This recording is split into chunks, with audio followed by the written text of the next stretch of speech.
waiting for summer sun.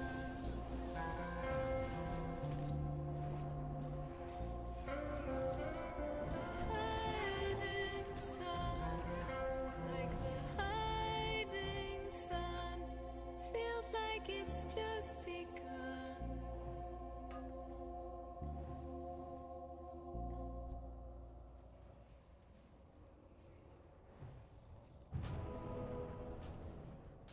Much appreciated.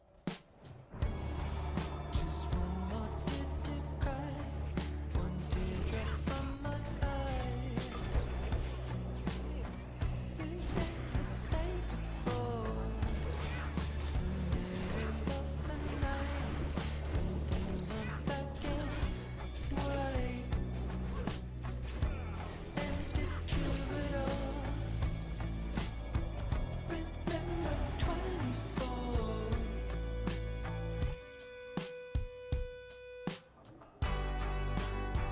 And when I'm back in Chicago, I feel it. Another version of me, I was in it. I wave goodbye to the end of beginning.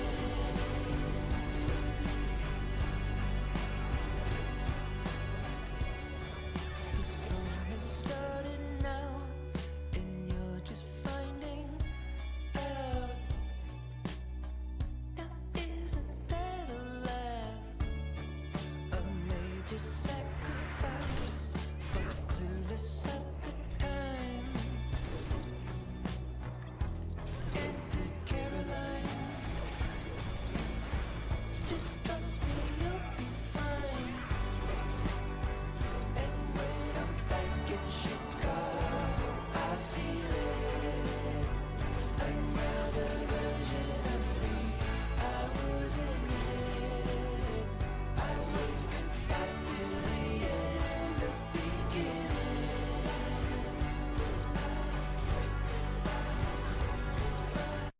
There's so much I want to say, but I don't know where to start.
unchanged for the past 50 years? Or what is an example of cultural preservation? I feel like cultures are evolving all the time. It's definitionally a part of culture. Of course, cultures are evolving all the time, but if you were to be plonked in 1970s Afghanistan and 1990s Afghanistan and 2010s Afghanistan and 1950s Britain, 1970s Britain and 2010s Britain, there would be common themes that run through both of those places so that you would instantly recognize, I am in Afghanistan, I am in Britain.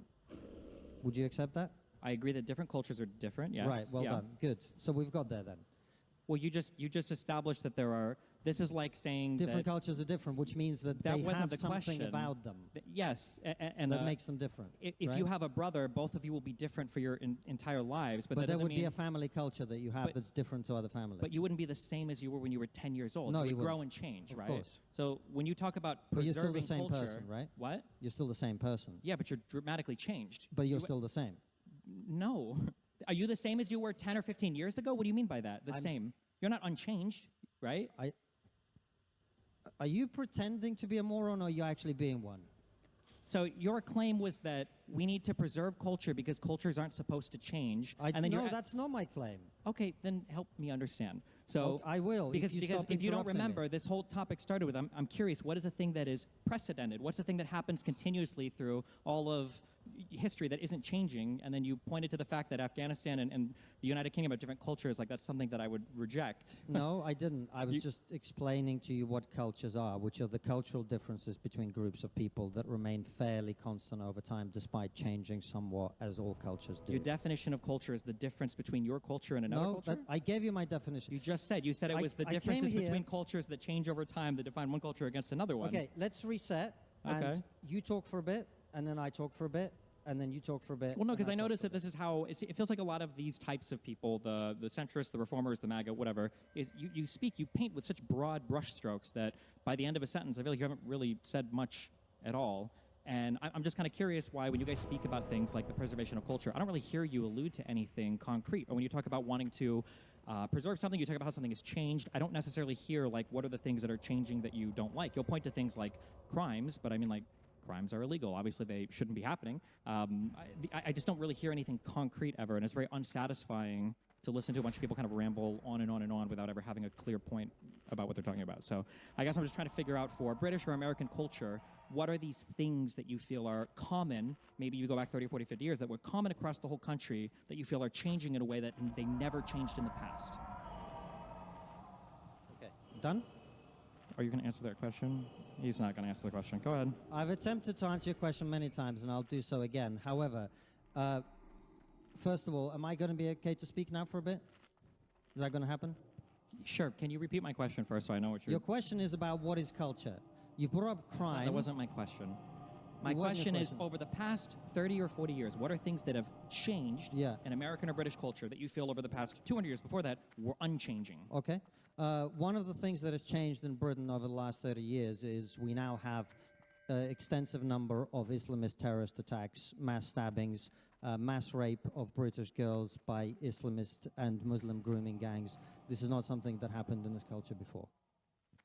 Okay, so sexual So assault and that- rape that- did happen before in Did British you hear the culture, words right? I said, or did So you you said take grooming gangs. I know there's the example from the 80s and 90s with the Rotherham They're not from the grooming 80s, gang. 90s. They're happening right now. What is another grooming gang example? Because I know there are rapes and stuff that happen, but I don't think there are... Yeah, well, let me explain it to you. So grooming gangs, this is a euphemism that we use to pretend that they're not what they are mass rape gangs where young British girls, usually underage, but also often sometimes young women, would be plied with drugs, plied with alcohol, would be taken from the care homes where they were, predominantly by Pakistani, sometimes other Indian subcontinent Muslims.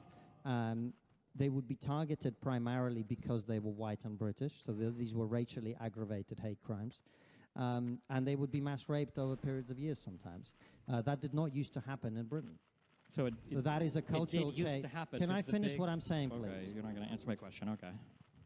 I am answering your question. Well, my question That is was, a what are examples? I don't think this has happened outside of the Rotherham grooming gang, that whole scandal. There have been rapes, there have been gang rapes, but the idea of like a coordinated grooming gang type mass Pakistani targeting British girls rapes, that type of thing is not a thing that I'm aware has been seen in Britain outside of the large Rotherham scandal. So, well, I don't know. I think the fact that somewhere between 500,000 and 1 million British girls might have been raped by these gangs is quite a big deal, and it represents a change in the culture of this country that I think is quite I unwelcome. never said it wasn't a big deal. I think rape is bad. I just think it's bad when white people do it too. I think it's bad when everybody does it. My understanding is right now for the crime stats in the United Kingdom, it tends to be more white people are even overrepresented in terms of sexual assault and rape. But I'm aware that there are immigrants that rape people as well. I think all rape is bad, but the idea that there is a mass Islamist, jihadist, rape gang-centered thing in the United Kingdom that's functioning, So I think how many girls would have to be raped for you to admit that it's a mass thing?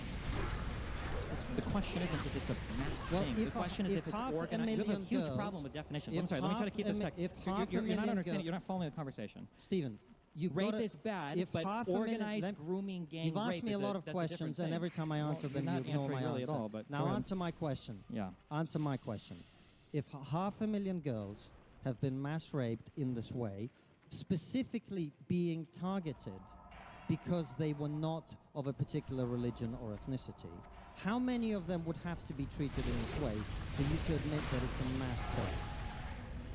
What's the number that makes a answer my The question wasn't. I don't know The how you would, answer I is a don't know how you number. would identify it Give as us a mass number. thing. Give us a the question number. was organized. Give us a grooming. number. You said 500,00001. So you're Okay. right. You're right beneath the threshold. Maybe tomorrow Well, you'll have it. it's actually- So the question is it's there actually organized? between half a million and Okay, a so million.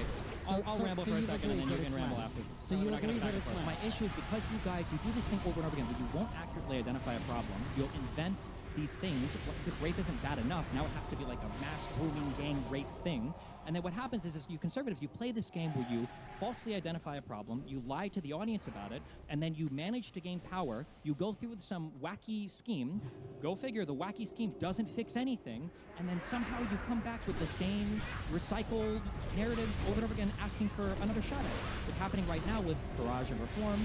It happened with Brexit. Brexit didn't reduce immigration. It didn't help you with your economy. It didn't do anything really good for the United Kingdom at all. And then it's happening now with Reform coming in and making all of these promises to the British people that you're going to be able to cut all of the revenues coming in. You're going to be able to increase all of your funding. You're going to have a no-wait NHS. And it's all built on the same lies over and over again that didn't help you affect any positive outcomes in the past. And it's not going to help you affect any positive outcomes in the future. You can sit here and you can be upset about it, but I watched you and Matt Goodwin debate on stage where you guys both made the bold prediction that once the Tories were out, your immigration numbers would be over 1 million per year. They plummeted to 300,000. I haven't heard you say anything about that. Your predictions were completely wrong, just as they were with Brexit as well.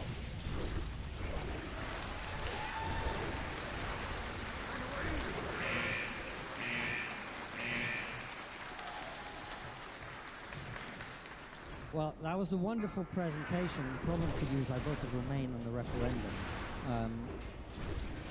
Because you hadn't been bullied by the Cambridge students yet. I'm aware of the history, but I know. So, you've come here with a bunch of talking points. That's great. Hold on, we can break down Stephen, anything you stop want. Don't accuse interrupting. me of having talking points. Stop interrupting. Stop interrupting. Then address what I Stop said. interrupting. Address what I said. Stop interrupting. Address what I've said. Stop interrupting. I believe in you. Stop interrupting. I let you talk and I let you make your points. Have some respect for me and for my opportunity to express myself as well. That is how a debate is conducted. So stop interrupting. We started this with a conversation about mass immigration, and I gave you the facts on it, and I defined what immigration is, right? Mass immigration. Now, you're talking about culture. I also explained to you what culture is, and I explained it to you by explaining that it's a continuity of certain things, which may also evolve over time. Now, in terms of your point about mass immigration since Brexit, I was not a supporter of Brexit. I didn't think it was necessarily a good idea. And I agree with you that it hasn't reduced immigration. But I don't see how that's relevant to this conversation.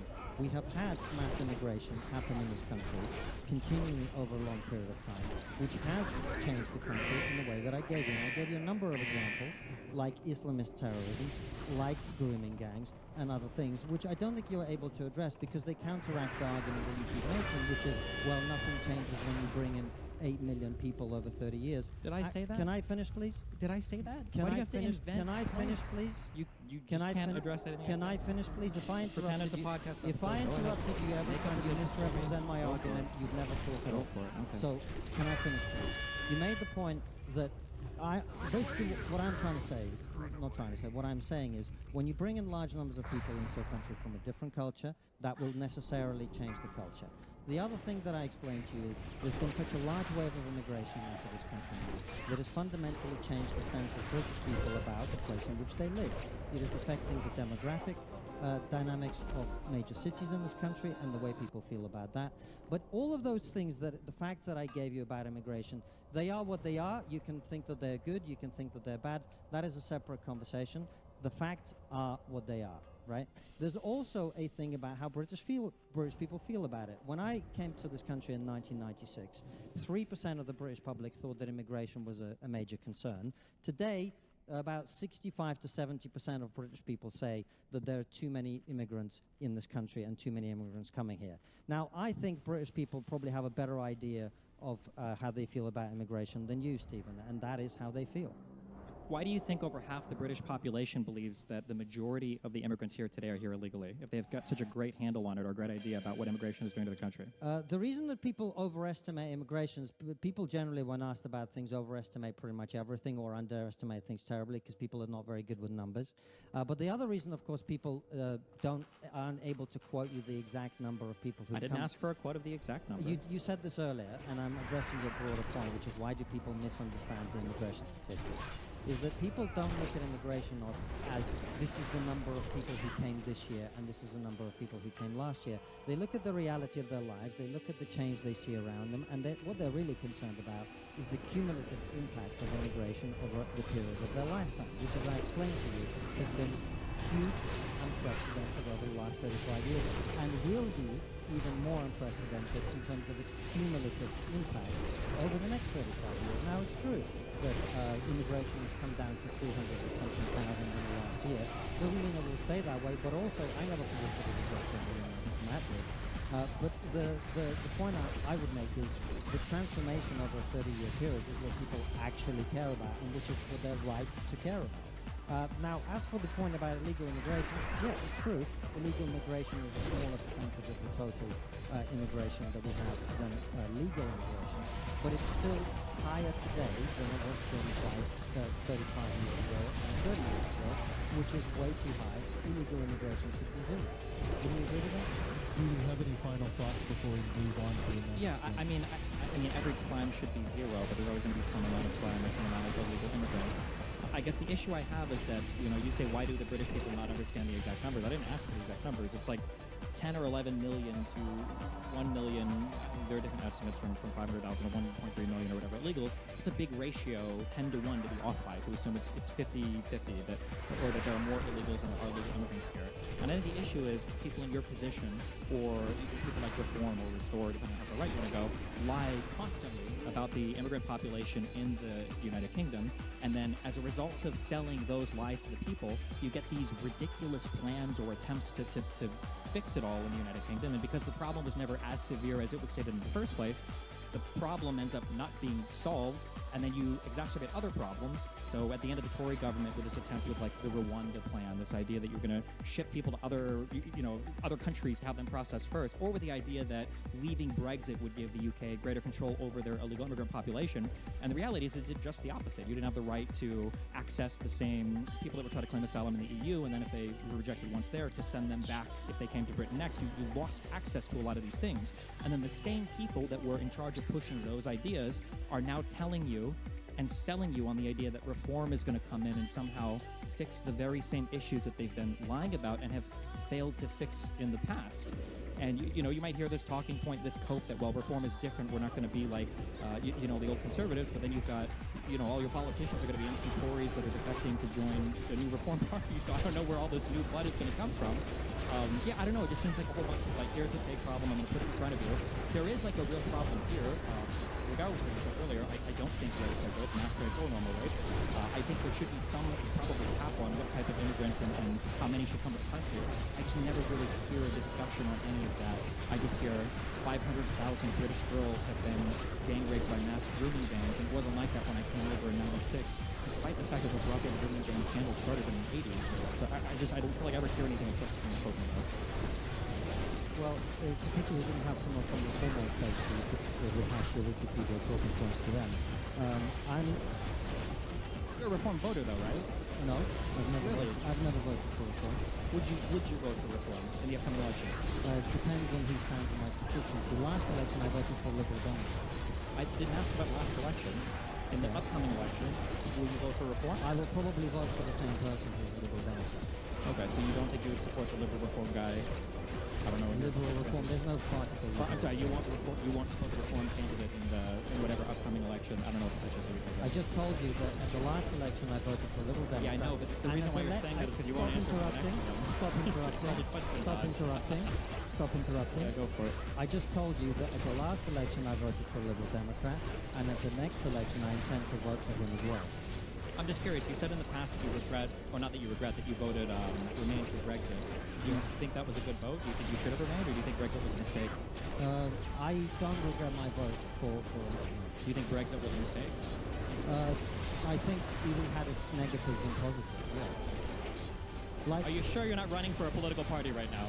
Because that was the most politician answer I've ever heard in my life. Do you think that on net, was Brexit a mistake? every decision has trade-offs that are positive and negative. Remember what I said earlier about saying words that mean nothing? Obviously, this is true. But I'm No, asking, do you think that Brexit on net, was it a mistake?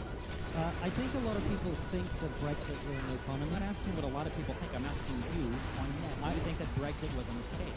I think it had some things that made things worse, and I think it had some. If you were God and you could choose whether or not the UK voted 51% Brexit or 49% Brexit, what would you push the button to have them vote? 51% they would Brexit, or 49% and then they would remain in the European Union? I honestly don't know.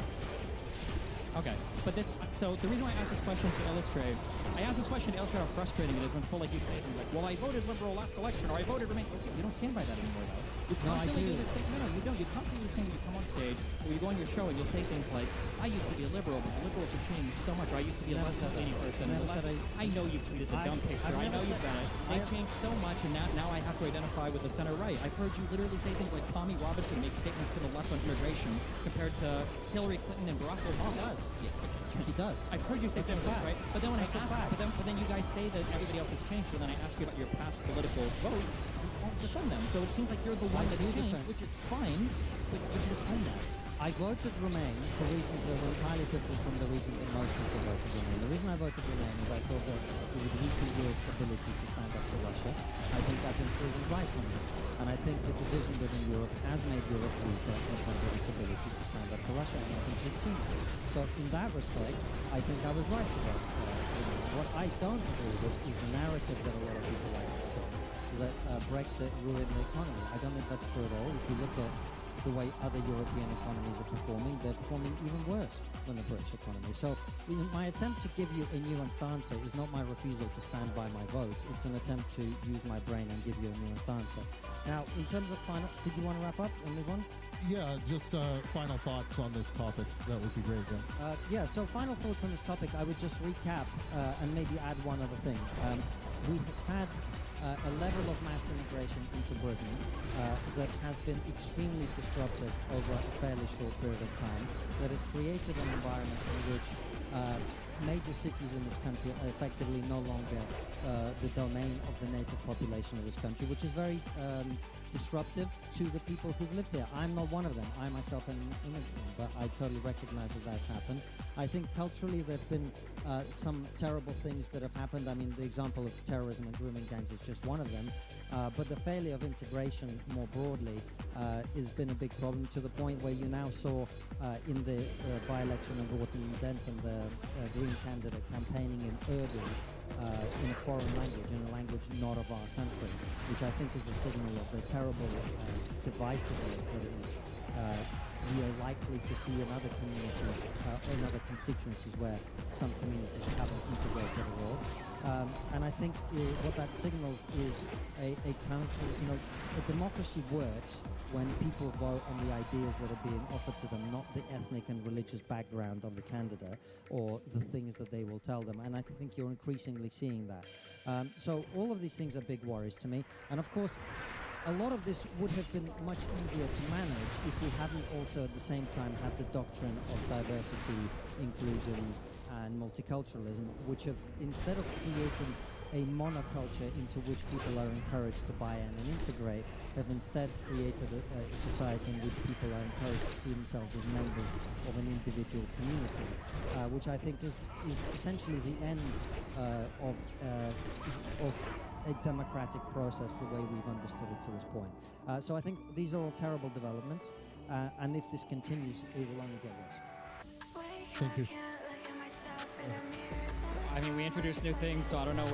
I don't know what the monoculture is. What final thoughts are you going to have? Well, I mean, when we introduce new concepts like DEI was why Liz Truss, helped 700,000 people come to this country from mainly non-EU places. I just don't know how DEI was the policy there from the Tories that enabled all that mass migration. And when we talk about the monoculture, You're right, I don't know.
About the United Kingdom, I mean, Scottish people don't seem like they Clearly share a you don't. monoculture with That's English very people. clear. I feel like rural people and city people don't have much of a monoculture. I don't know if they've ever had a monoculture. I know in the United States, we talk all the time about the difference between city slickers and the good old people in the country and doing the farms and everything.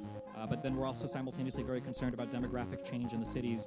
But then at every other point, it seems like the country-related people hate the urban-related culture anyway. So, yeah, I don't know. It'd be interesting at some point, maybe at some time in your life, if you ever wanted to dive into these issues for real, maybe on your show with somebody you're more comfortable with, who won't challenge you as much. It'd be interesting to hear a conversation about what do these values look like. When you talk about changing culture, and the answer is, well, some people bring crime. It's not culture.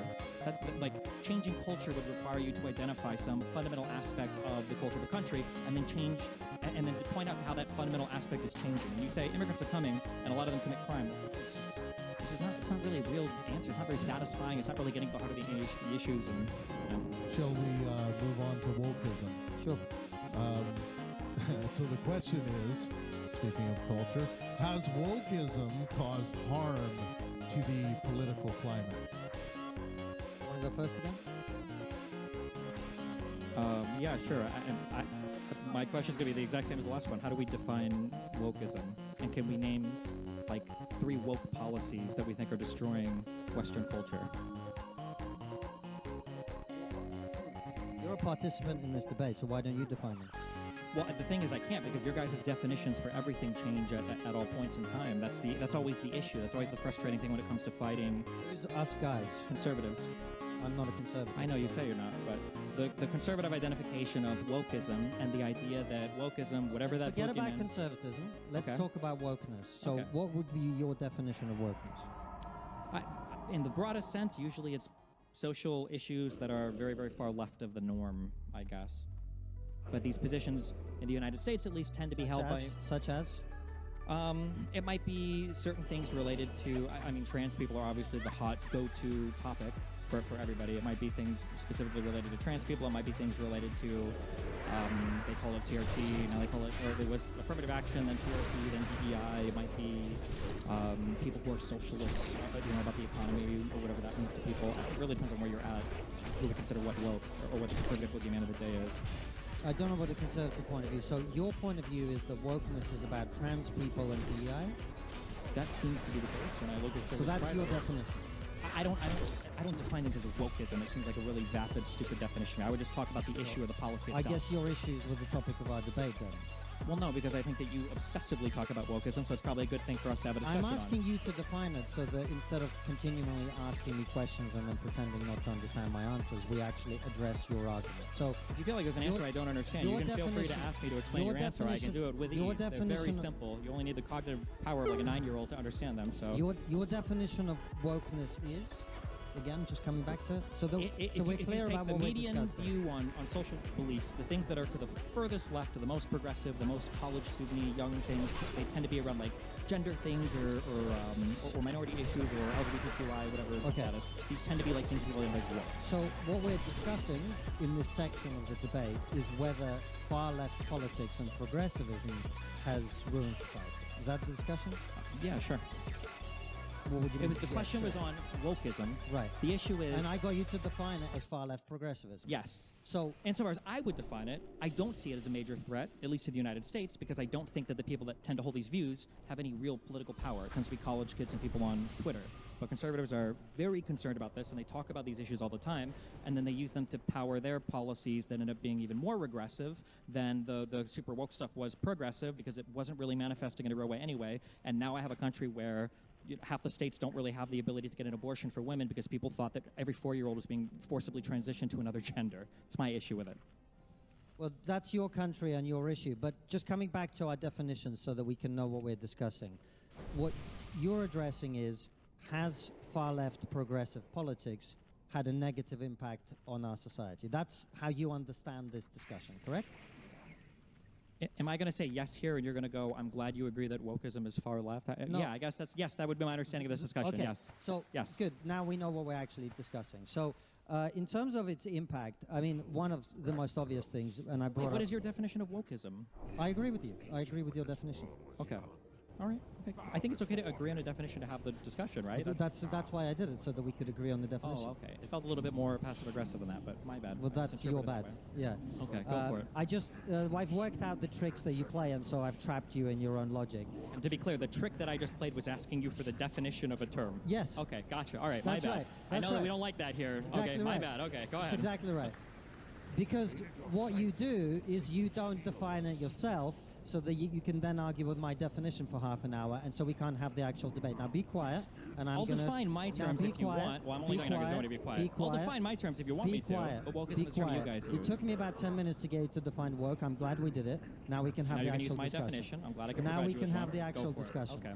Now we can have the actual discussion. So, if your understanding of the question is, has far-left progressive politics made our 3, societies worse? 2, I completely 1. agree with your definition, and I agree with the premise of the question that it has made things worse for a number of reasons. I mean, the trans thing became a big talking point because it's so ridiculous, not because it's so hugely actually impactful on society, although I do think a small number of children being given puberty blockers and an even smaller number of children being given gender transition surgery is a terrible thing that's happening.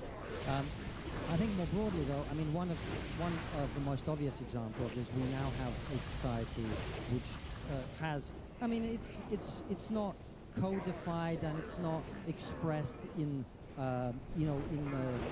like, no one says publicly we now discriminate against these groups of people, unless occasionally they do. So, for example, the Royal Air Force in this country, when they were in a recruiting drive, they were really struggling to get pilots. And there was a woman there who got fired from the Royal Air Force because she refused to go along with the policy. Her supervisor said to her, "We're not hiring any more useless straight white men." She said, "I don't agree with this policy, it's discriminatory," and she was fired. We've had a system of anti-male, anti-white. Can I just ask you a quick question? No, I'm gonna I'm look not that up. finished The yet. Royal Air I'm Force not had a finished policy yet. of not hiring straight white I'm not men. finished Is yet. that true? I'm not finished yet.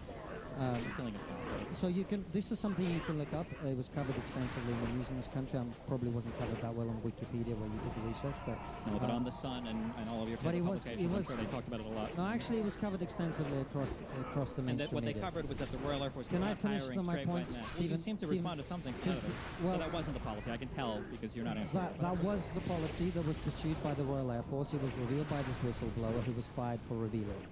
The BBC in this country has internships that are not available to white people.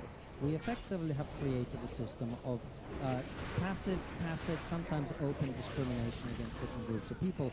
And one of the reasons that the sort of reactionary sentiment, which you try and paint me as representing, which I don't, is rising in this country and rising quite quickly, including ethno-nationalist sentiment, is because of this.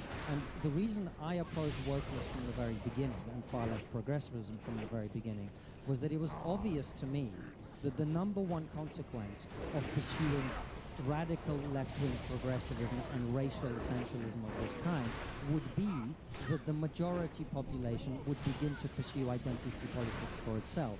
If you discriminate against white men and say so openly, it's going to be a very short period of time before white men look at that and say, well, if we're now picking people for jobs based on skin color, I am the oppressed minority now, or I'm the oppressed majority now, we need to look after my interests. And the reason you see the reactionary forces rising both in America, in the rest of Europe, and in this country is precisely because they've been pushed into this corner by woke leftists. And that is one of the major ways that this movement has damaged our society, as I predicted all along.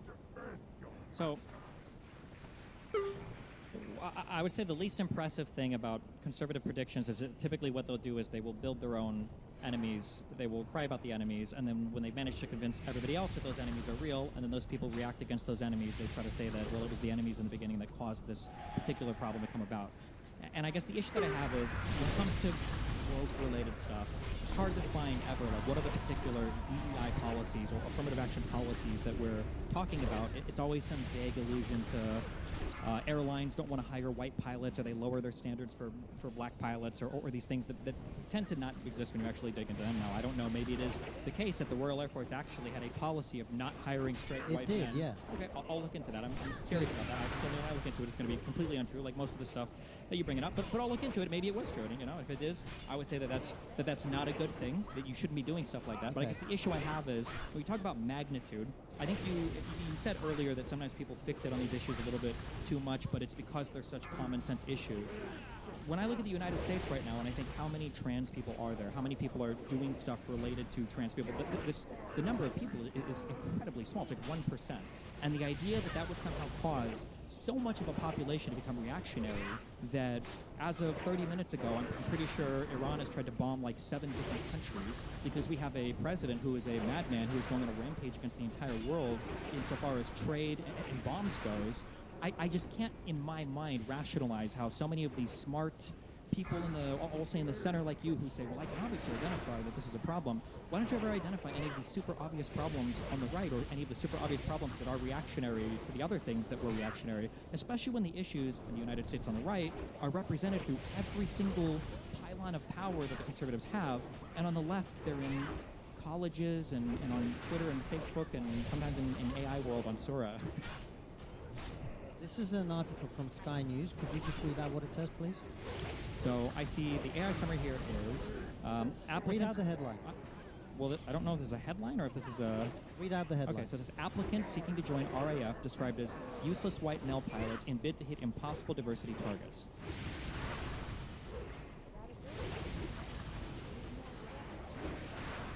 Just to be clear, just so I can understand. Thank you. Is this headline the same as no straight white men were hired? Or they had a policy of not hiring straight white... Wait, I'm just so curious. Do you understand the difference between somebody not being hired because they're white? Because I'm not going to sit here. You're going to ask me, like, do you think there were ever racist people or even against white people? Of course there are. But you understand there's a difference between the entire Air Force having a policy of not hiring straight white men versus, I guess there was an email where some straight white candidates were skipped over. I don't even know if it was because they didn't meet qualifications or not. They used white men to describe them, but they also called them useless. I don't know if it was because they were white or not. You know there's a difference between those two things, right? So you don't know this story? Do you know there's a difference between those two things or no? Yes, I do. Okay, thank you. Okay, now, gotcha. Because I was asking for evidence of mine, but you gave me that. So like I said initially, I had a feeling if I looked this up, it wasn't going to be you ever gonna what let you me presented talk? it as. Yeah, no, go for it. Okay. So you just denied the existence of this and you questioned it. I did not deny the existence of that. But go Stop ahead. talking. You seem to have a Stop lot of trouble following what I'm saying. Stop but that's talking. Okay. Look, the only way to have a conversation is when people talk in terms. No, it's not. The only way to have a conversation is when two people are making a good faith effort to understand each other. My question was, Right. did the RAF have a policy of not hiring Yes. straight white men? Yes. You showed me an email that said there were That they applicants had that that were policy. rejected that were called useless white male pilots or whatever. They rejected applicants in a bid to hit diversity targets, which means they discriminated against white men in favor of other groups.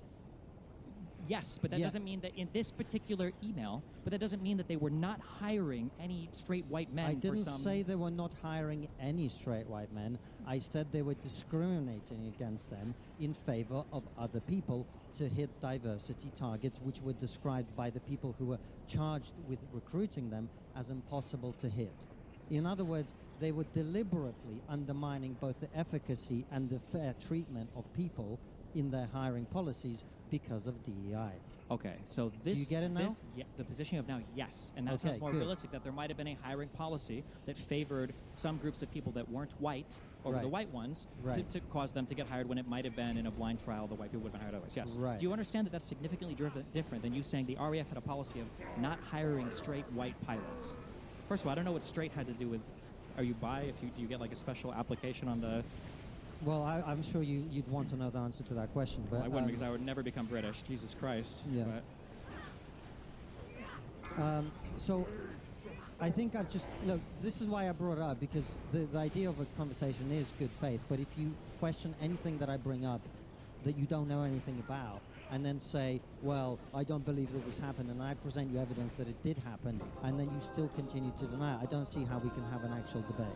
Now, I never said the RAF hires 0 white pilots. What I said is the policy of discriminating against white men, which has been rife in the rest of society, has created the situation where a lot of people rightly, understandably at least, feel antagonistic about it. That was one of the biggest threats with wokeness, and that is one of the biggest challenges where we are. All your points about Trump and all the rest of it, I don't see how it's relevant, and I think we're going to have a section on Trump coming up.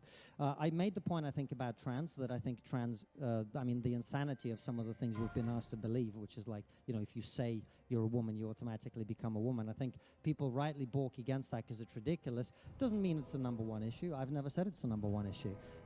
In fact, I pointed out, it's quite a minor issue in terms of the number of people affected by it. But I'm just curious, in terms of your shows, of all the social issues you talk about, do you think that the trans stuff is at the top 3? well, I don't think we've talked about trans for like a year and a half, maybe 1 or 2 episodes in a year and a half. Okay, 2 do you feel years. like for conservatives in general in the United States, do you think that trans is one of the top issues that they talk about? On all the reform stuff that I looked at, trans was listed on a ton of it. It was in the manifesto. I'm not a Republican conservative in America, so I don't know what they talk about. It's up to them. Well, who would you have voted for in the last American election? Who would I have voted for? Donald Trump, for sure. Okay, so I don't know. Okay. Doesn't mean that you're a conservative Republican. Of course it does. Definitionally so. You're voting for the conservative Republican candidate. So if you present me with a small pile of shit and a big pile of shit, and I pick the small pile of shit, you go, oh, you love shit. No. If the vote is between a guy who resembles the furthest right you can be insofar as how they conceptualize the government And a being, guy who has no brain, yeah, I'll go with the guy with a brain. So yeah. Kamala Harris, the person who was a DA in California, Yeah. who was Attorney Yeah. General in Yeah. California, Yeah. who served as Vice President, who was a Senator in California, versus Donald Trump, who brags about taking and passing 3 cognitive tests in a month. Yeah. The dumb person is Kamala Harris there. Look, I just explained to you that when you make choices between things, it's not because you necessarily love the choice you're making. If you're forced to choose between 2 things, you choose the one that is the lesser evil, effectively. Sure, I'm just curious. Over the past I agree with a lot of Donald Trump's foreign policy. Sure, which of is course one you do. I reason- know you do, because you have a conservative view on foreign policy. Over the past 5 years, so you do this thing where you're like, well, I have to choose between 2 things. When you've had this same That's choice... what an election is. It's a choice between 2 things. Well, not in the UK. You can vote between a lot of things. We have 2 parties in the Yes, US, but but that's in- okay. I can always educate you on your political system. It's fine. But so my question is, of all these things that you have to choose between, at what case in the last 5 years have you leaned to the left on and would vote for the left on versus the right? I voted for the left. I voted for a Liberal Democrat at the last election, and it's likely that I will again at the next one. I just told you this. What about in terms of supporting major issues? How many lib-left candidates, I guess, do you guys have on your show, or do you talk to or support? As many as will come on. Does that mean 0? Or how No. many? Okay, because I know, I know Farage has been on a ton. I know you've done a lot of content with Goodwin. Okay, they're not far left, right? But we've correct. also They're okay. right, yeah. We've also had point, the yeah. co-founder of Extinction Rebellion, who's currently in prison for blocking roads, on the show. We've had Aaron Bastani, who's the co-founder of Novara Media, a far-left news organization in this country. We've had a bunch of... I mean, I could go down the list for ages if you want, if that's what you like. I've seen the top 10 lists of the people that you've invited the most on are all generally We had right-leaning comedian people, yeah. Mark Steele, who's a lefty. We had Deborah Francis White from the Sure. Guilty I'm Feminist guessing podcast. when you say lefty for these people, they're populist lefties that think that the whole institution is rotted and they No. don't support No. actively. No, so not so at the guy all. that you just described, is he a Labor voter? Would he support Labor? Has he supported Labor? Which guy? Mark the Steele. one- He's yeah. a lifelong Labour voter. Oh, Yeah. okay. Well, then you get credit for that one, I guess. Okay. I haven't seen every episode of Trigonometry. I'm sorry. Okay. Well, maybe you should stop opining about who we have on then if you haven't seen every episode of Trigonometry. I don't think I should have to watch every single episode of Trigonometry to have a You rough idea. you of- should know who we have on the show regularly before you make a I judgment. have a on it, decent yeah. idea. No, you don't. like, You've just demonstrated I that you haven't don't. seen. I haven't seen you. I demonstrate. I don't know every single person that goes on. Right. You haven't made Would a you like Twitter me to give video you more saying, lefties? "Okay, well, call me left wing now." You did make one saying, "Well, fine, I'll be right wing now." So there's you- clearly you lean in a certain direction. No, Clearly, no. people perceive you. Why do you think everybody perceives you as being right wing then? If you're so centrist or you Why lean does left the or right? BBC think I'm right wing? Why does everybody, on my side at least, everybody perceives you as being right wing? Because it's convenient for you, as you've demonstrated in the course of this conversation. In what way? I'm about to explain if you just Okay. stop talking. I hope you actually explain. I will. Okay, we'll see. Okay. Can you be quiet while I do? My mic is down. Okay, good. Stop filibustering. So it's convenient to you in exactly the way that you've demonstrated throughout this conversation, where when I make a good point about anything, you say, you conservatives, and then you pivot to talking about Republicans in America, because it suits you, because then you can argue against things you came here prepared to argue against, instead of arguing with what I'm actually saying. What is a That's point you why. feel like I haven't? First of all, I'm pretty sure the debate topics were related to America. Number one. Were they? They were. Number one. That's okay. Number two, what is a question that you feel like you've said that I accused you of being a conservative and then I pivoted and I didn't respond to your point? Every single thing we've discussed. Name one of them then. Every single thing we've So discussed. you can't think of a single one. What did I not respond to for immigration? You didn't bring up a national- point. You said a bunch of descriptions. You're like, well, this is true. And then that was You it. keep talking over me, which means we're not actually having a discussion. Because I'm asking you for an example and, And you're trying to giving you filibuster. one. I'm about to give you one if you just Okay, stop interrupting. one point that I didn't respond Can to. you just stop interrupting? Go ahead. Give me the point. Can you just stop interrupting? I'm not even Just- interrupting. I'm waiting for you to Not finish. interrupting means when I say something, you don't talk after that. Can you do Ever? that now? Okay. Can I talk? Okay, go There ahead. you go. On every single thing that we've discussed, immigration, national identity. Just one thing. You're not having a conversation. I guess I didn't expect you to check out this early, but I'm asking, is there a single point that you feel like I haven't responded to with substance, and you're saying everything because you realize you don't have an If you want answer to have for this that? conversation by yourself, you're welcome to. I But feel like I am. you are, yeah. I know You I are. am. Yes, You I are. know I am. I feel that way. Yes. Yeah. I'm speaking to the 'Cause copy-pasted you're- talking points, you're and I not- can't get an actual answer out of you for anything.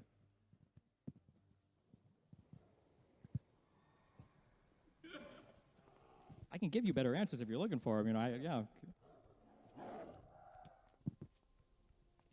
It's crazy to me that you guys cry about wokeism and snowflakes and all this stuff so much, but like, you guys do it all the time.